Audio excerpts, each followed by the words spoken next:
Hi everyone and welcome to this week's video. Today we're going to be talking all about tulips. This is something that I've got a lot of joy out over the last few years. I've also had a few tears over them over the last few years. They are the most beautiful flowers if they work in your garden, and this year is a good year. They are doing really fantastically well. We had a few chilly weeks back there at the beginning of April where I really wasn't seeing my tulips at all, and that's when you're really getting impatient. You want to be seeing these spring flowers coming through. But in the last week we have had a lot of sunshine and that has really brought them on. Last year I had problems with tulip fire and I lost a whole bed of tulips, and that was really devastating. They're a really expensive product to buy in to grow in your garden. Each individual tulip bulb costs quite a lot of money, and as a flower farmer you're wanting to get a bloom from every single bulb that you plant, and that didn't happen for me last year. So I had the debate about, do I grow tulips again this year or do I not? And I went for it because I have a lot of weddings and we have been more successful. I had to plant my tulips this year into a different area of the garden because if you have tulip fire you can't plant your tulips there for 3 years at least. So we've moved it around, we've gone to a completely different area of the garden to plant them this year, and so far so good. So tulips, how do I harvest them? Well, I take a bucket of clean water, fresh from the tap, nice clean buckets, and I take my pair of snips with me.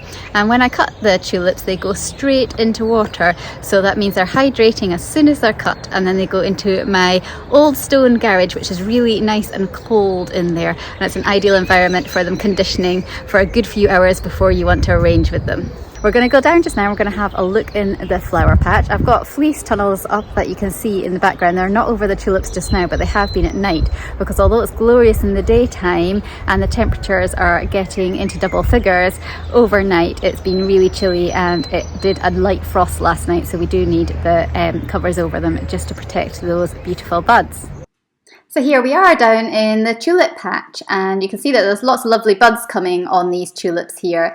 I've already been cutting a few buckets this morning of tulips, so the ones that are slightly more coloured up have pretty much been cut now. But you can see over here, there's one here that is just starting to get some good colour on it.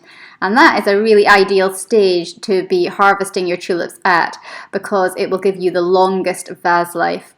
If you harvest your tulips when they are full of colour and starting to really open up, then you'll get a shorter vase life of just a few days, whereas you could get about a week and a half probably from these tulips if they are conditioned well and harvested when just colouring up.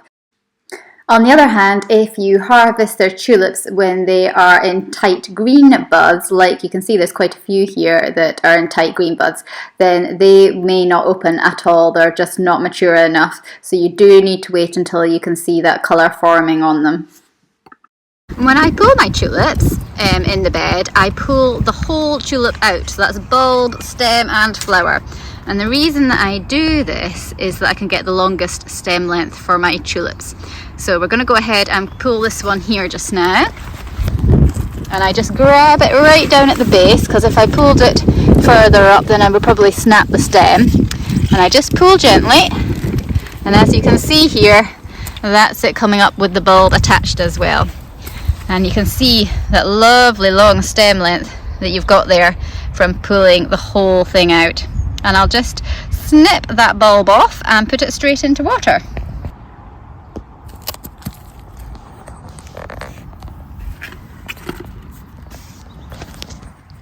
So that's it into its bucket of water there, and once I have cut all the tulips that I want to on the flower patch today, then I will go up to the garage and I will wrap the heads of the flowers and the upper part of the stem in newspaper together. I'll probably put batches of 10-15 together. So here we've got more tulips in a different area of the garden, and a lot of these are later flowering tulips, so they'll come up in the next week or two but aren't quite ready yet. So let's have a look at some of them. Some tiny bits of colour just starting to come up on some of these, but they're still not quite there yet. There's one or two down there that'll be ready to pull tomorrow, I think, but the rest will be in a few days' time depending on the weather. These tulips here, on the other hand, these are ready to pull, so they've got colour in them and they are starting to open up. So we'll just pull that just now.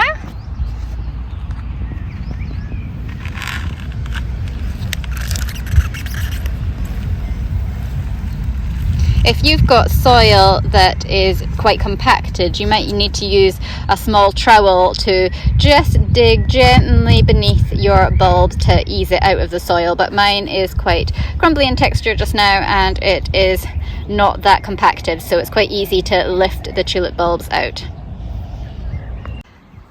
So you might be wondering what is going to happen to my tulip bulbs if I am pulling the whole flower out, bulb and all, and then I am snipping the bulb off and using the rest of the flower for arrangements. I haven't got any leaves left on that bulb for helping with growth for next year. And you're right, I can't reuse that bulb once I've taken it out of the ground. So for me, tulips are an annual crop. So I plant my bulbs every autumn, I harvest them in the spring, and then I have to re-buy in new bulbs the following year.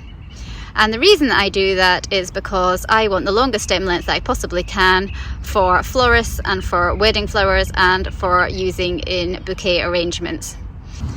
So if you just want to enjoy tulips in your garden and you want them to come back in future years, what you need to do is, when you're harvesting them for enjoying in a vase at home, is you want to cut the tulips about here.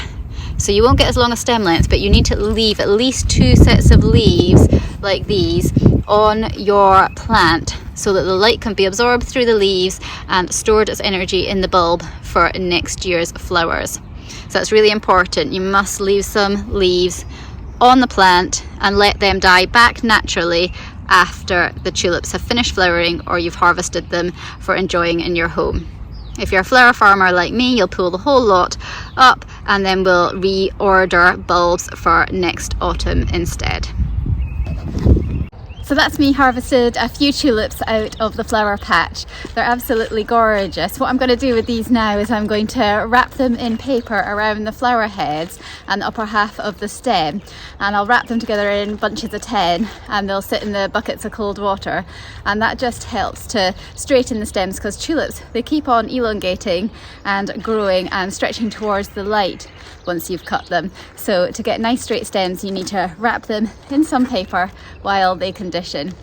And with tulips, I'm going to have to go out another 2-3 times today to cut them, because once the sun comes out they just start popping and you don't want them to be completely fully blown. That's too far gone and it's really easy for them to reach that stage. So I need to go out early in the morning, cut these ones, then get back out again later in the morning, check on them, cut any that have got a bit further on, because they'll go from just having a little bit of colour in the bud to being fully out very, very quickly. So that's my job for today, to arrange wedding flowers, to get these conditioned and to keep checking on those tulips and getting them at just the right stage so that they're not too fully out. So here you go, I've got some newspaper here that I just fold in half like this. And then I'm just going to weigh it down with my sellotape and my snip so it doesn't blow away. And I'm going to get some of my tulips out of my bucket. And I'll bunch about 10 tulips at a time in my newspaper. And that just means that I know my numbers when I am making up bouquets, or if I am then selling them on to florists. So once I've got my 10, I'll just make sure they're all nicely bunched together, and then I'll just fold over the newspaper from one side, and then I'll get the other side and fold it over as well. And then I'll just use a little bit of tape to secure it on, or sometimes I use twine round about and tie that around the newspaper. So once I've secured it with the tape, then I will just get my snips and I will just trim the length of the stems so that they're all the same. And then it'll be ready to go in a bucket of water to condition in my old stone cool garage for several hours before I'm ready to arrange. If you find that you're in the flower patch and you have a lot of tulips all coming out at one time and you don't need them all at that particular day or within the next couple of days, you can actually pull the tulip up with the bulb still attached and store it like that. Store it dry in a cooler or in an old stone garage like me that's nice and cold.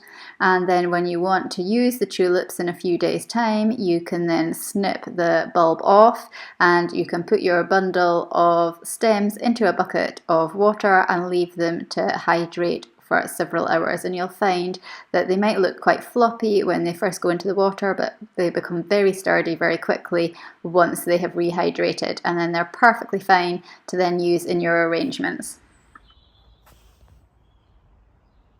Thanks so much for watching today's video. I hope you found it interesting hearing about how I grow my tulips, how I harvest them and condition them ready for arranging in bridal bouquets or into retail bouquets.